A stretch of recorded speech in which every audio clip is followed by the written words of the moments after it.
Welcome to the Curiosity Crisis. We challenge ourselves to explore the world of business, tech, investing, and science. Get curious and be part of the journey as we discuss, challenge, and learn. Today, we're chatting to Cam Bostock. Cam hikes, travels, and inspires others for a living. He's hiked some of the world's most amazing treks, including the Te Aroa in New Zealand, Mount Kilimanjaro in Tanzania, Labuschagne East and Island Peak in the Himalayas, and that's just naming a few. He's amassed a following of over 250,000 on Instagram and has become a full-time content creator and hiker. He lives a unique life that sounds wild to most, yet Cam is one of the most down-to-earth guys we know and is a friend of the show. We couldn't pass up the opportunity to chat with Cam about how he's turned his true passion into a livelihood and peel back the curtain on what life's like as an adventurepreneur. Cam, thanks for coming on. My pleasure, boys. Long-time listener. Very happy to be here. So, Cam, as always, we start the show with the same question every time. What's been keeping you curious? Yes, I'm aware of the question. We were just talking a bit about before we started recording my next big thing, which I'm going to the US. So I've been doing a lot of reading and I've been very curious to life on the Pacific Crest Trail over the other side of the world from where I am. So, there's a lot of weather conditions, landscapes, different things compared to Australian trails. So there's been a lot of research getting done and just trying to figure out my way around US hiking, which has been an interesting journey so far. Do you think with like all the different treks you've done, obviously you've done heaps in Australia and now going a lot around the world, does it make it harder every time you do a new one, or are you more comfortable with the unknowns that are going to come with hiking in these remote wildernesses? Yeah, the more I do, I definitely become more comfortable with the unknowns, that's for sure, because I guess I've been to quite a few different countries now and hiked in places where the people, the culture, the trails are very different. And so I've learned to adapt in those places, which gives you a confidence, I guess, that you can do it somewhere else, especially when you do look into it and you watch others who have done it before you. It gives me a bit of a comfort knowing that I should be able to do it as well. So obviously you started off doing a kind of a 9-to-5, and then you've pivoted into your passion being your profession. So how did that go? Like, how did you have such a change from what you're doing to what you're currently doing? Yeah, it's an interesting story. I've been a full-time content creator and hiker for about 3 years now, which if you think back 3 years ago, that was about the time that COVID was hitting the world pretty hard. And that's kind of when I made that switch. Prior to that, I was working as a social worker, pretty much a 9-to-5, which I actually loved. But my wife and I were doing a bunch of travel. We're living in Japan for a while, and then COVID hit, and all of a sudden, sort of, we had to come home. Both of our jobs, our studies, everything kind of just got tipped upside down. And I'd always been interested in the outdoors, at least my late teens and early 20s. And I'd always been interested in creating videos as well. Even in my earlier teens, where I wasn't as much into the outdoors, I was like playing video games and trying to make YouTube videos about that, and just kind of always had a passion or an interest in creating and sharing content. So when COVID hit and we came back to Australia from Japan, I basically just said to myself, like, I'm really loving hiking lately. I did a lot of that in Japan as well. I've been loving making videos just as a hobby. Why don't I try making it a career? I've seen so many other people do that. And I got home. I decided to not try and find another job, which in itself was a challenge during the COVID times. And I decided to, try and make this into a career, which, was a slow, long, unsuccessful process for a while. But I found that I just loved the freedom of it and decided to persist. Was there like a point where you knew, like, oh, okay, this is going to work. This is something I need to keep pushing for? Like, was that really far in, or was it like kind of early enough on that you're like, okay, it's slow, but I'll just keep pushing? Yeah, I think it happened early enough that it gave me a bit of confidence. It was probably within my first year of making that decision, like, I'm going to try and do this as a job, I was hiking the Bibbulmun track here in Western Australia, which I think Kush you've been on a bit of before. Decided to do that end to end as like my first big hike, and recorded like daily vlogs of my time on trail and stuff like that, just to see how it would go. And it ended up blowing up on TikTok. Right. And TikTok was relatively new at the time. Some videos getting 5+ million views, so it was pretty wild. And I was like, holy crap, like people actually want to watch someone else hike. And it was very crude editing and very raw, which I think is part of the charm of a lot of the content I make, is it is quite raw and real, which people connect with. And after that, I was like, wow, people are interested. I ended up getting about 70,000 TikTok followers after that hike. Wow. And started getting some interest from brands and that sort of thing. I was like, crazy. This could be a thing. This could work. That's insane. I was going to ask you a bit later on about it, but you mentioned when you were sort of getting into it that you knew that other people had made a living out of this. Did you were you following a few content creators, adventurers in the past, and seeing like, oh, this is really cool, I love what they do, I wonder if I could do that? Or did it sort of happen after you started creating your own content and then you really followed on to what others were doing?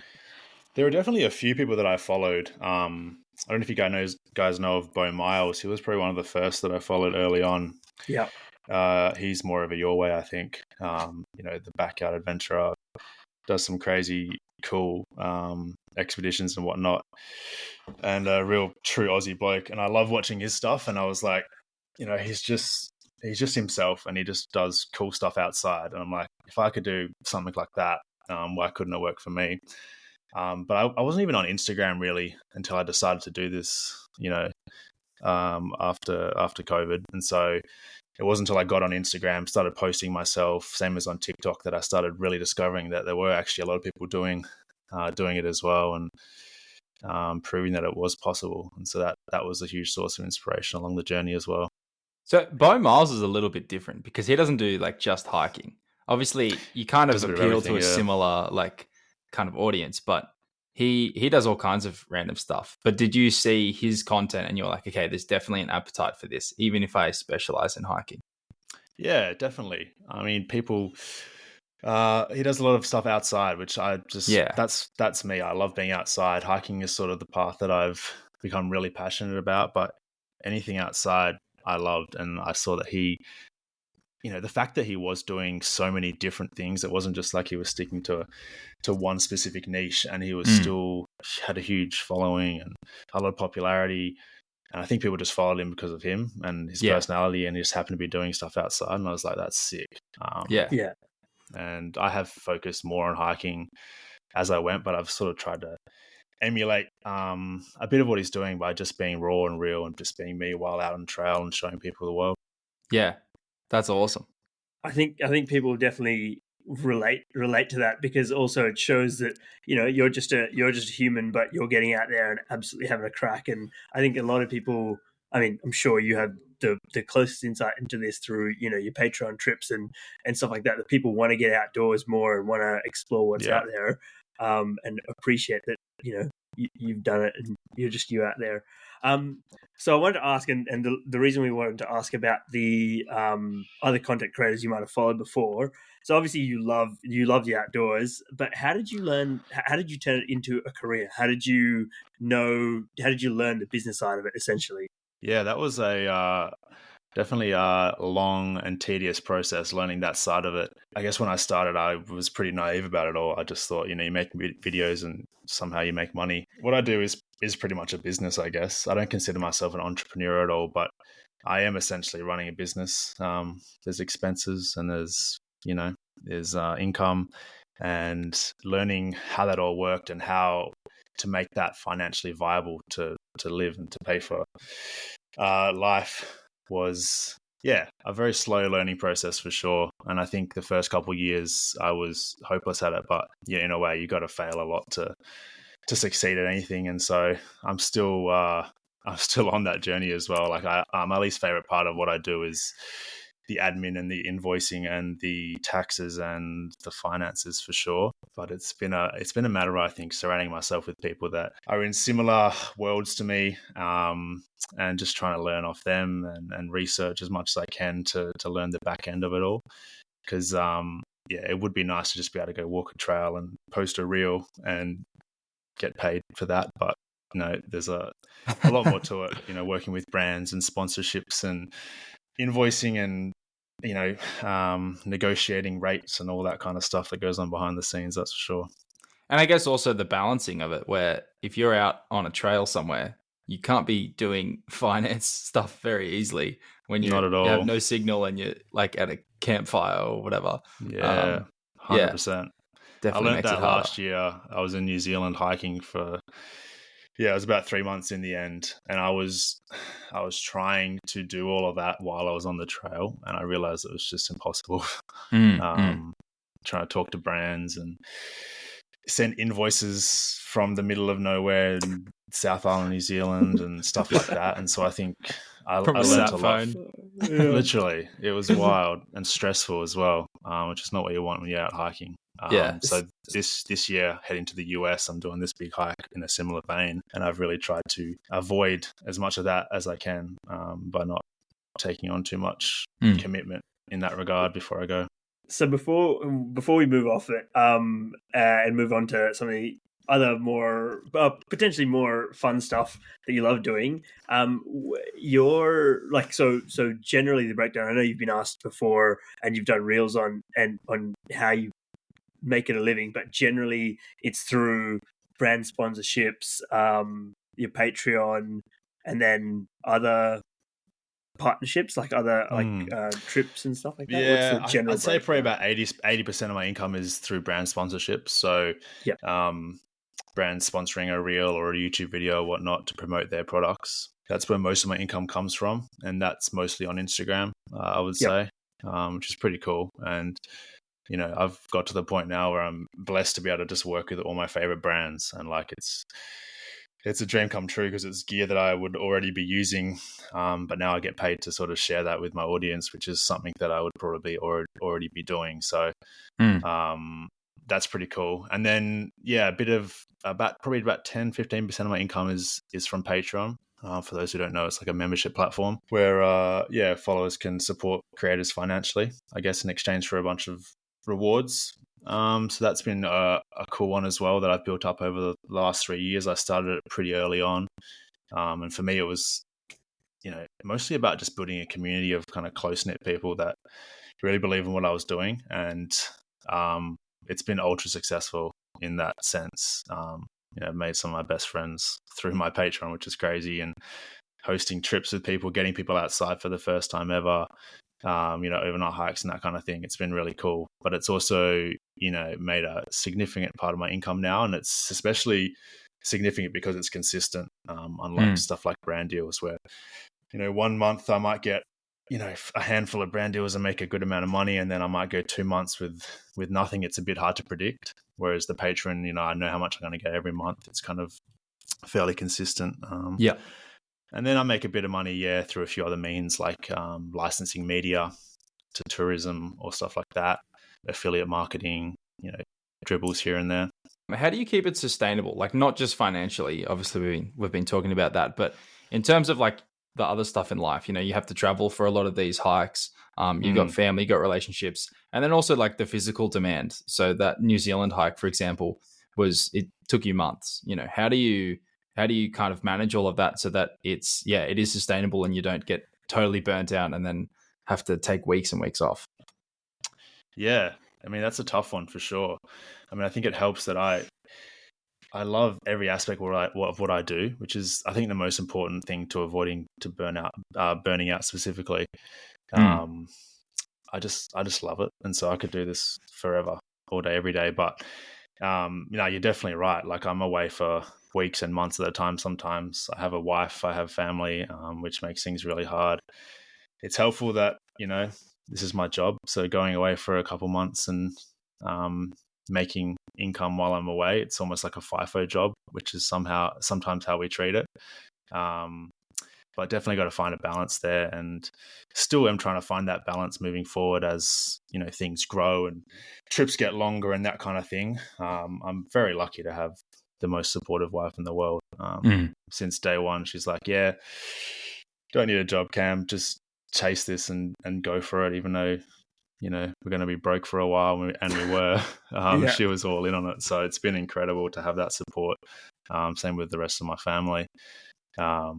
But these days, there's a fine balance between working 24/7 and hiking 12 months a year, and also spending time at home and trying to give the loved ones the time they deserve. And as far as physically, it's very demanding, a lot of the hikes I do, and I do love to push myself. It's a big part of why I like hiking, is because it's a great space to push yourself mentally and physically, and I think it's super, super good for me as well.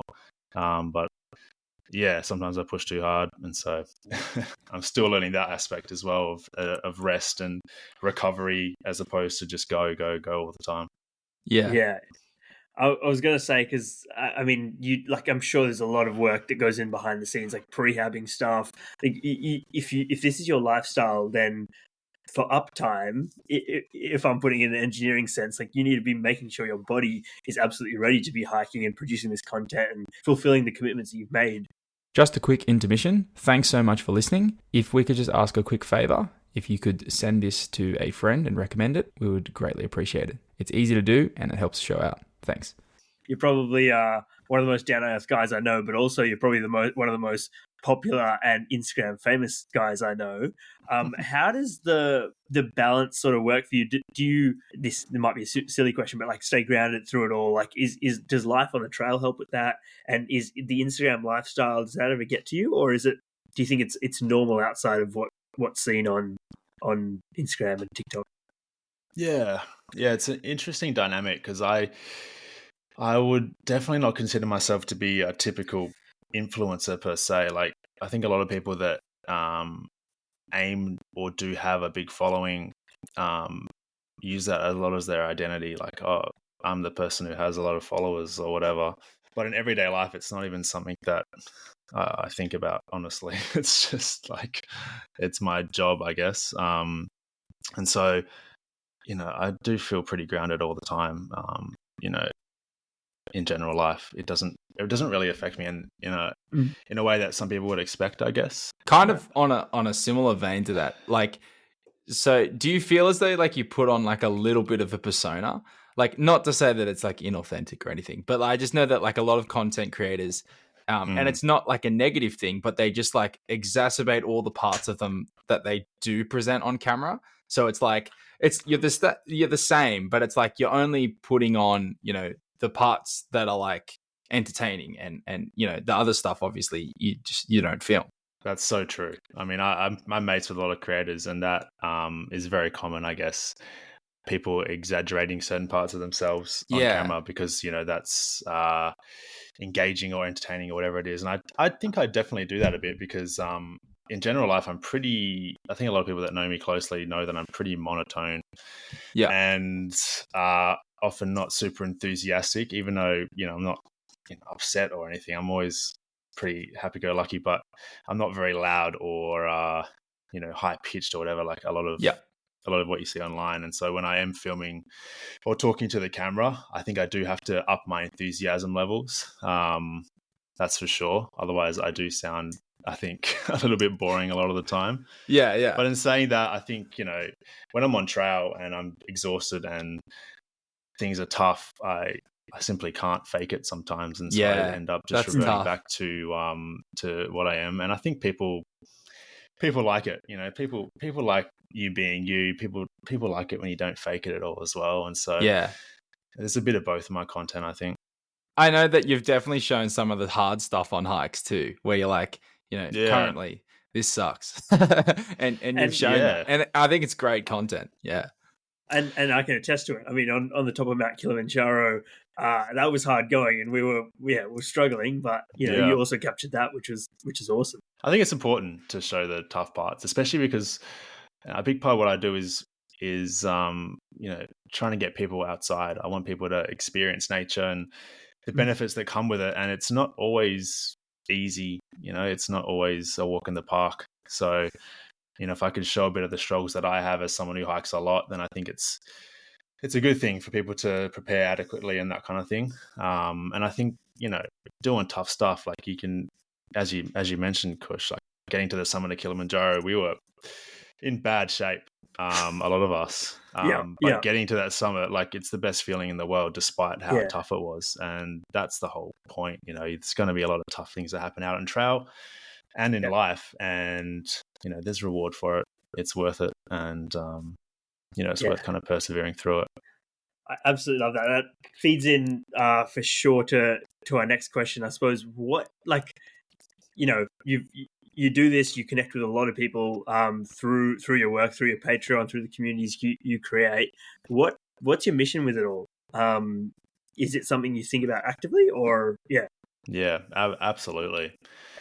Yeah, I think, man, the world's screwed up in a lot of ways. I think that even just in my community, you see so much mental health issues. You see health issues in general, obesity and alcoholism and drug use and all this stuff that's just not good for people. And I think, in my opinion, literally the cure to it all is getting outside and walking. I just think that it hits every aspect of what makes you healthy mentally and physically. Moving your body, getting the blood flowing, getting sunlight into your face, breathing in fresh air, and just experiencing nature. Because if you're sitting, behind an office computer all day, working in an office, I should say, and then you get home and you're sitting behind a TV or your phone scrolling reels or whatever it is, you don't get any of that. You're not moving.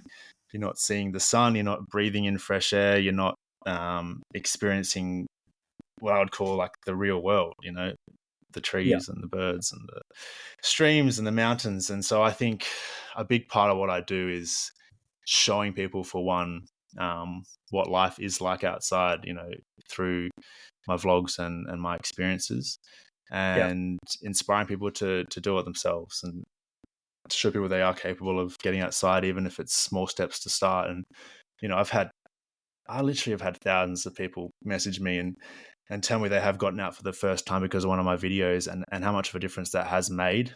And, it's just proof that it's legit. Going outside can change a lot of things about your life. And so, it's going to keep pushing that. And my goal is really to just grow my audience, to reach more people for that exact purpose. And, it's an added bonus that I get to make a living off it now. Now, Cam, we have to ask, if you weren't hiking for a living, what do you think you'd be doing? Yeah, that's a good question. I think I would still be working in my old job, to be honest. I was a social worker and I loved it. It was super fulfilling. I was working with like youth at risk and people with disabilities and that kind of thing.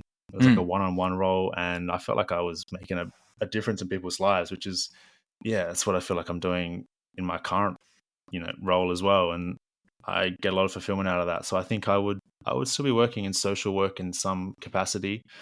I think my love for the outdoors would have come through somehow in whatever job I did, to be honest. I'm not sure what that would have looked like if I wasn't a content creator per se, but something in the social outdoorsy world, I think.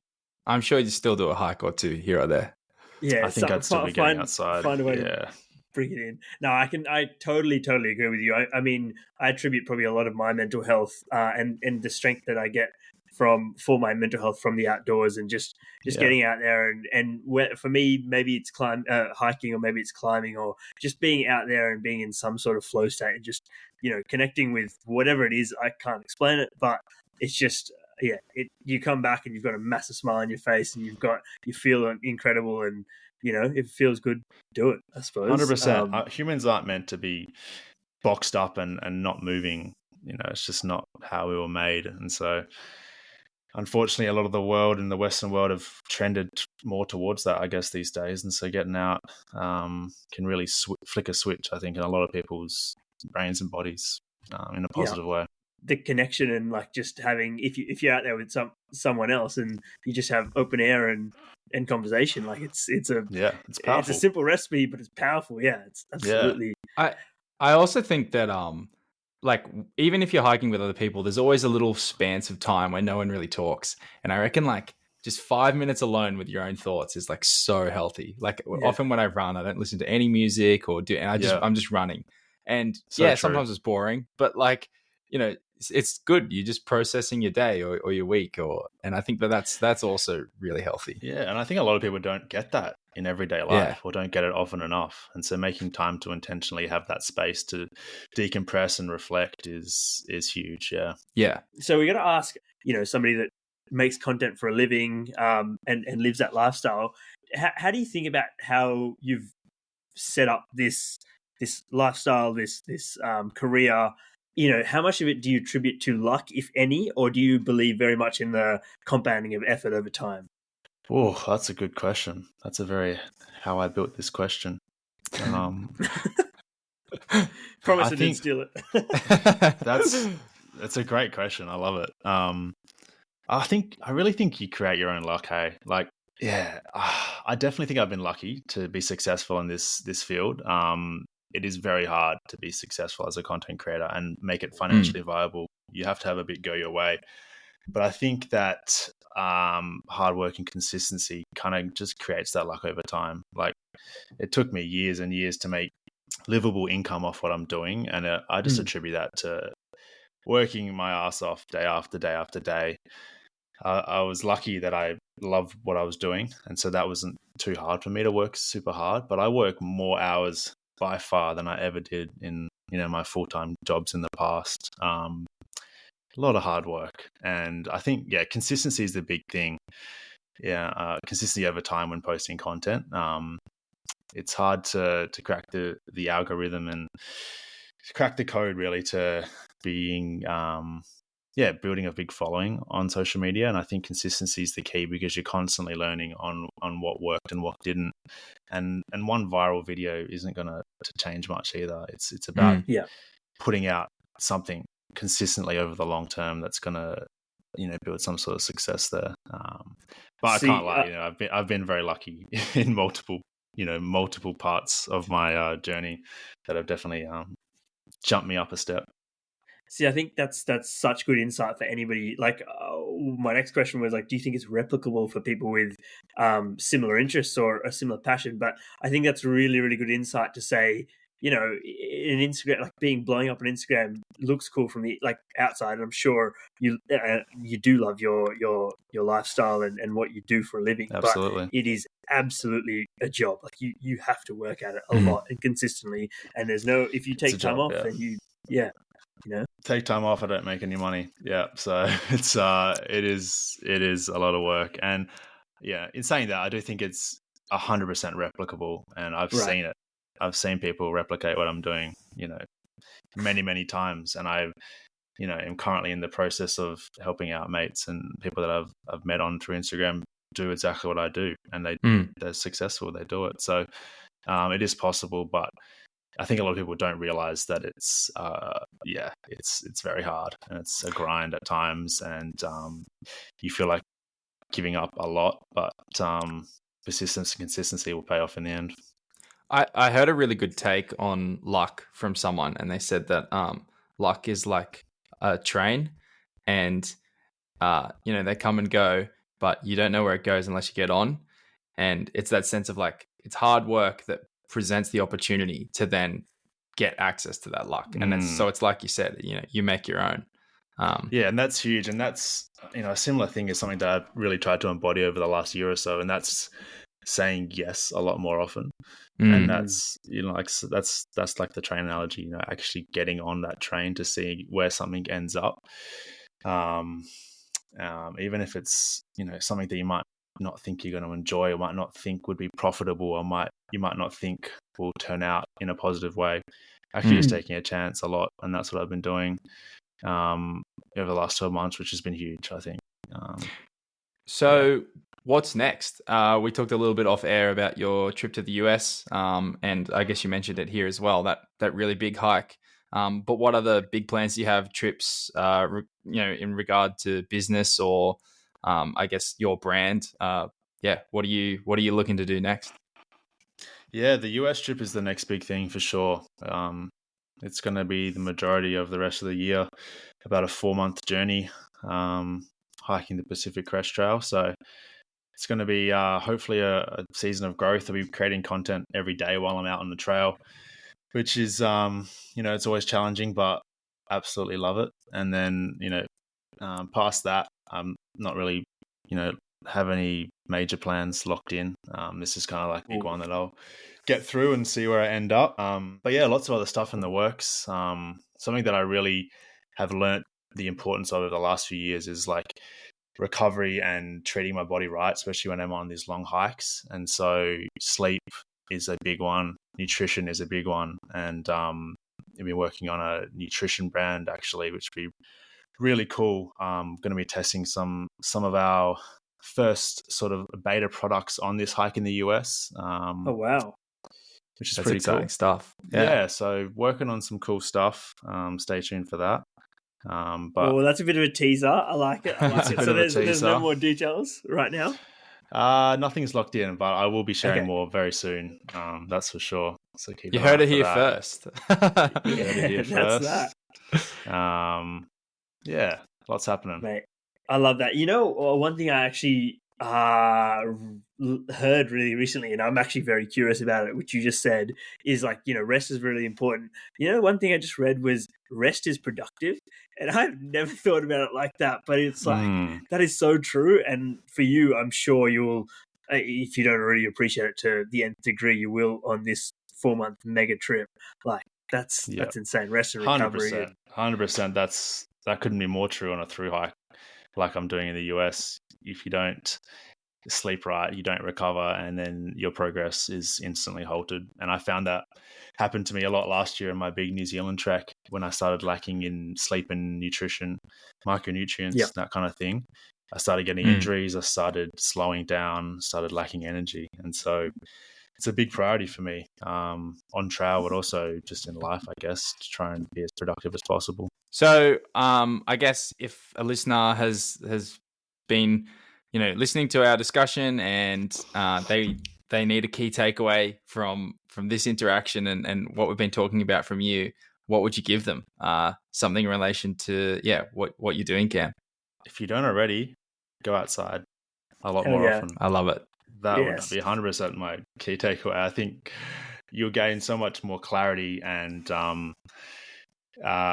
just general health if you go outside more often, which will help in any aspect of your life or anything you're pursuing. I think a lot of your audience would be sort of entrepreneurial, into investing in that kind of thing. And I think, go outside more, get some clarity on what you're doing, what you're building, that kind of stuff, and clear the mind, get the blood pumping. It's only going to be super beneficial for you. Mate, I absolutely love that. And before we get into our last question, or probably my favorite question, I just want to say a massive, massive thanks for coming on. We're massive fans of what you do. And I know this is probably, if a listener's tuning in for the first time and they see a tech and science podcast, this is not exactly what they envisage, but it's also relevant. I couldn't agree more that, going outside and getting amongst nature very, very much helps the creative and thinking brain within any of those other fields. And I've definitely, it's helped my work and my investing to crazy amounts. And Luke and I probably have had our biggest chats while out on trail. So absolutely. Now, Cam, you've hiked around the world. You create content for a living. You've got a very, very admirable mission. You go about it in a very authentic way. But we always like to ask our listeners a last question, and that is, what do you want to be when you grow up? Oh, what do I want to be when I grow up? Oh, jeez. I think, I just want to be someone that I guess I want to be someone that people look to as a positive influence, I guess. I do want to. It's probably cliche, but I do want to just leave the world better than I found it. And so, if as I age and get a bit older, I think if I can continue to do that and just impact as many people as possible to love the outdoors and see the benefits of that, then I'd be a very happy man. Thanks for listening. Find us at curiositycrisis.com and Curiosity Crisis on Instagram. We're on all major streaming services, so you can listen how you like. And we always ask a favor, but an extra special one today. If you got anything out of this episode and listening to Cam's story, please rate and review us on your podcast player. Your review is always worth a lot.